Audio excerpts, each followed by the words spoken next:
Dead sure that my voice won't be heard this afternoon. I'm sure. Can I ask the Prime Minister whether he finds it normal the way the MBC is acting these days? He has been informed by his close advisers that the MBC TV is causing much harm to democracy in this country. Mr. Speaker, sir. You put the question. Let's answer, yeah. Who can say that your voice would not be listened to? Even outside. Order. Order. Order. You're not behaving properly now. Huh? You're free. You're free.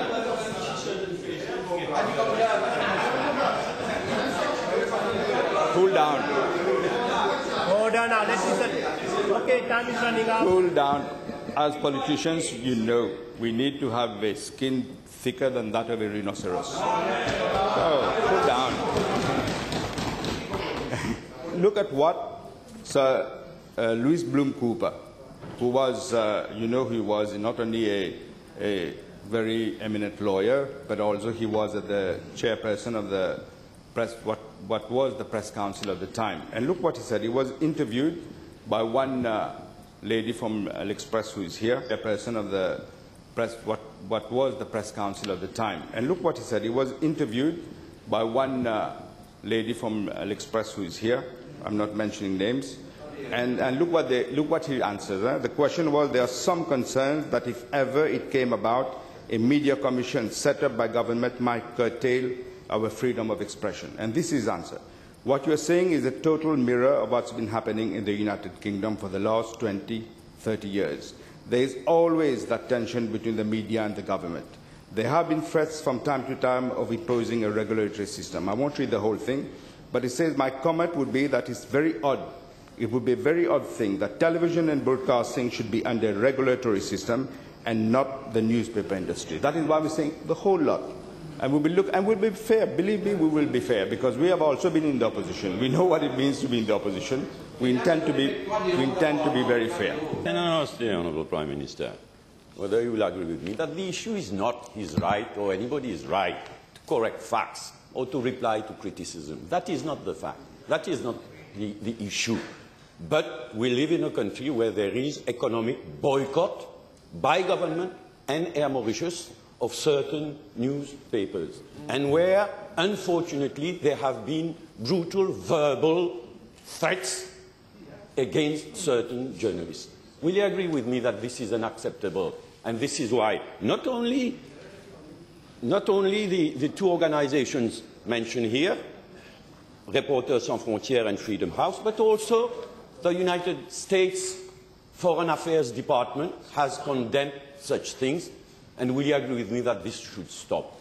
Let me remind the honourable member what he himself said when he was Prime Minister. And I understand the position of the leader of the opposition when he was Prime Minister, but let me say this. Freedom House, in its report, says there was a marked deterioration in the score obtained by Mauritius from 2001 to 2004. And in the 2005 country report from Mauritius, it says the following. In August, Prime Minister Paul Béranger mentions you by name, established a special committee to review the power of the IBA after accusing private radio stations of irresponsible broadcasting. And in March, Mr. Béranger threatened to ban live debates on private radios. You know, and you were right. I'm not saying you were wrong, but that is.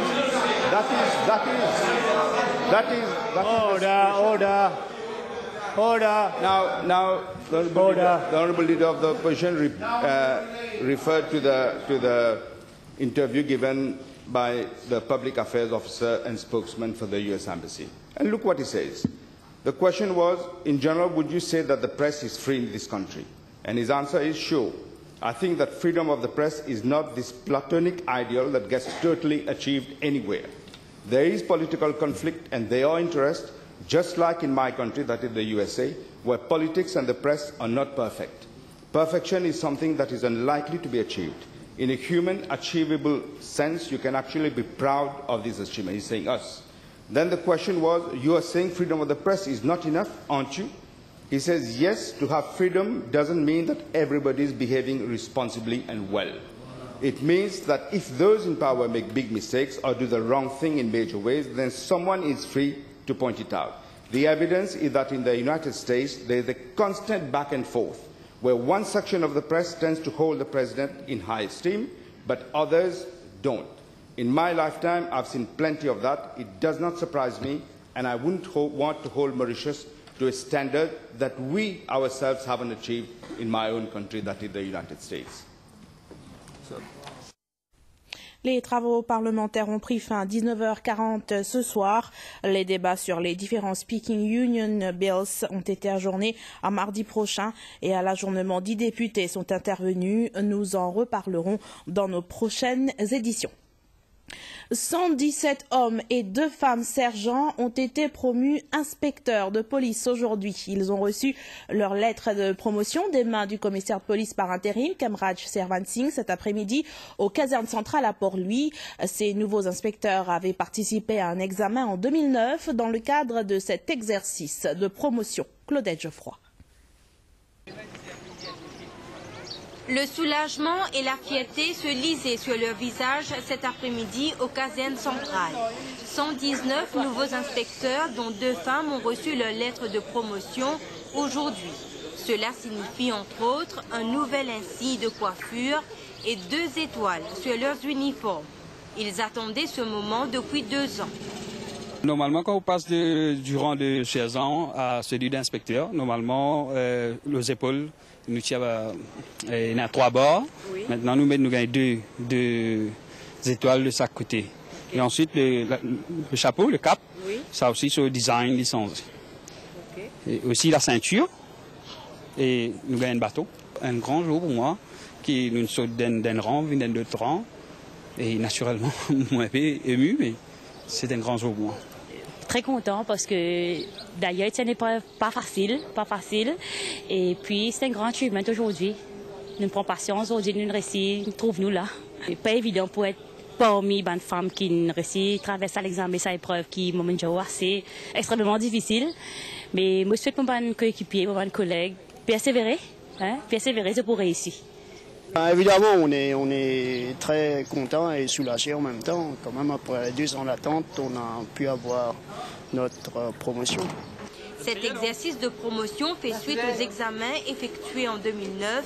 Les lettres de promotion ont été délivrées par le commissaire de police par intérim, Kemraj Servan Singh.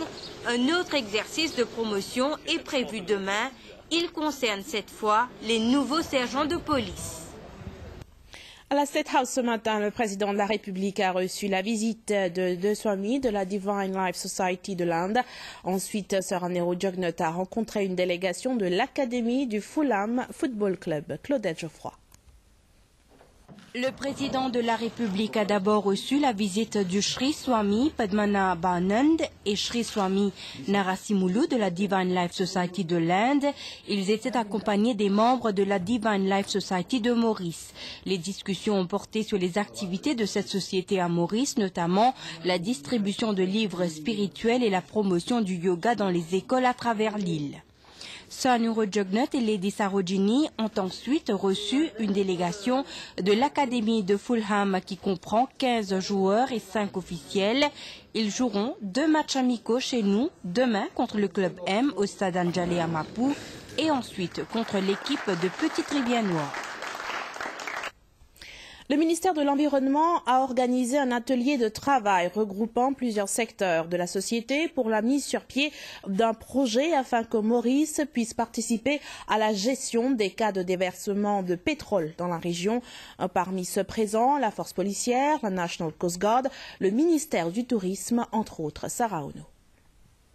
Le déversement du pétrole, un sujet qui a fait l'objet d'un atelier de travail au ministère de l'Environnement. Il était question de réunir toutes les parties concernées pour déterminer comment Maurice peut gérer ce genre de catastrophe. On a déjà un oil spill contingency plan qui nous peut bien mettre en pratique. Naturellement, nous ne pouvons pas attendre une catastrophe arrivée pour que tous nos stakeholders connaissent qu'ils peuvent bien faire. Quand un oil spill arrive, nous pouvons bien connaître dans quelle direction ça oil spill là peut aller pour qu'ils nous capables de prendre les précautions voulues. qui côté nous pour si comment dire nous pouvons déployer ban booms nous connaît dans quelle direction et qui côté nous pouvons block the oil et puis si comment dire nous pouvons trouver nous la côte peut affecter qui type de côte qui peut affecter pour nous connaître qui type de réponse nous pouvons mettre en place. Il faut savoir que 30% du transfert global du pétrole passe par notre région. Et c'est pourquoi il est impératif que Maurice soit prête à toute éventualité. Les parties concernées sont appelées à se revoir pour mieux définir les stratégies de lutte contre le déversement du pétrole. Rencontre des ministres du commerce des pays d'Afrique bénéficiaires de l'AGOA samedi dernier à Lusaka en Zambie dans le sillage de la réunion COMESA, Commission économique pour l'Afrique CEA, SADC. Maurice était représenté par le ministre des Affaires étrangères et du Commerce international, le Dr Arvin Boulel. Les ministres ont exposé leur inquiétude au sujet de l'érosion de la marge de préférence concernant les exportations compétitives des pays asiatiques producteurs de textiles qui bénéficient également de préférences commerciales aux États-Unis. Ainsi, ils feront une requête au gouvernement américain pour considérer la possibilité de cumulation des règles d'origine avec les pays non AGOA qui bénéficient déjà d'accès préférentiel ou auxquels ces préférences seront étendues. Ceci pourrait favoriser une coopération triangulaire entre les États-Unis, les pays de l'AGOA et les États non AGOA bénéficiaires de préférences commerciales aux États-Unis. La Consumer Protection Unit, département du ministère de la protection des consommateurs, a fait une descente des lieux dans 12 boulangeries à travers l'île en ce mardi, notamment à Port-Louis, Rivière-des-Anguilles et Beaubassin. 5 contraventions ont été rédigées, 3 boulangeries ne respectaient pas les règlements en ce qui concerne le poids du pain et 2 n'étaient pas suffisamment équipées. 3 voitures impliquées dans un accident de la route peu avant 19 h aujourd'hui à Bagatelle. Les véhicules se dirigeaient vers Réduit lorsque l'accident s'est produit. L'une des voitures a enfoncé la barrière de sécurité qui sépare les 2 voies. Cet accident a causé un important ralentissement dans la circulation sur cette partie de l'autoroute. La police, de même que les pompiers, étaient sur place pour retirer les véhicules accidentés. Nous apprenons qu'il y a eu un blessé qui a été conduit à l'hôpital Djitou. Accident spectaculaire hier sur l'autoroute M1 vers 21h30. Une Mercedes et une Mazda se dirigeant vers Réduit sont entrés en collision à hauteur de Sorèze. Les passagers des véhicules ont été légèrement blessés.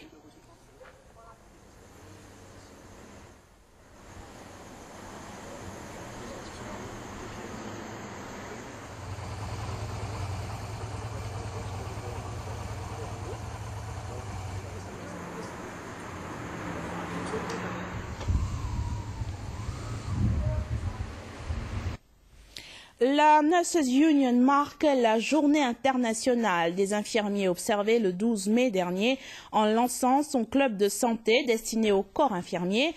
Cette journée de réjouissance, un moment de réflexion sur les conditions de travail de ces professionnels de la santé afin d'améliorer leurs conditions ainsi que sur les enjeux liés à l'accès aux soins à travers le monde. Ils se sont rencontrés au centre social de Plaine de Gersigny à Flac, Rupeshna Ujeda. Généreux, attentifs, disponibles, surtout patients, ceux et celles qu'on appelle les blouses blanches donnent chaque jour le meilleur d'eux-mêmes afin d'apporter un peu de soulagement à des milliers de malades. Ils les accompagnent, les soignent, les aident sans relâche et méritent plus qu'un hommage une fois par an, une reconnaissance et surtout un encadrement propice à leur épanouissement. Dorénavant, dans les jours à venir, nous prenons un health club qui, tout le monde infirmier pour suivre, je prends un temps, nous pour programme une session yoga pour d'autres. Avec la direction, nous pour demander notre avis, pour faire certaines jeux, une compétition qui vraiment pour faire ça travail nursing la vie intéressant. La lampe allumée, c'est comme un clin d'œil à Florence Nightingale, celle que l'on surnommait la dame à la lampe, celle qui aurait modernisé et dynamisé l'approche et la perception du métier d'infirmier. En cette journée, les intervenants ont invité chaque membre à réfléchir sur son parcours et à se remettre en question. Une pensée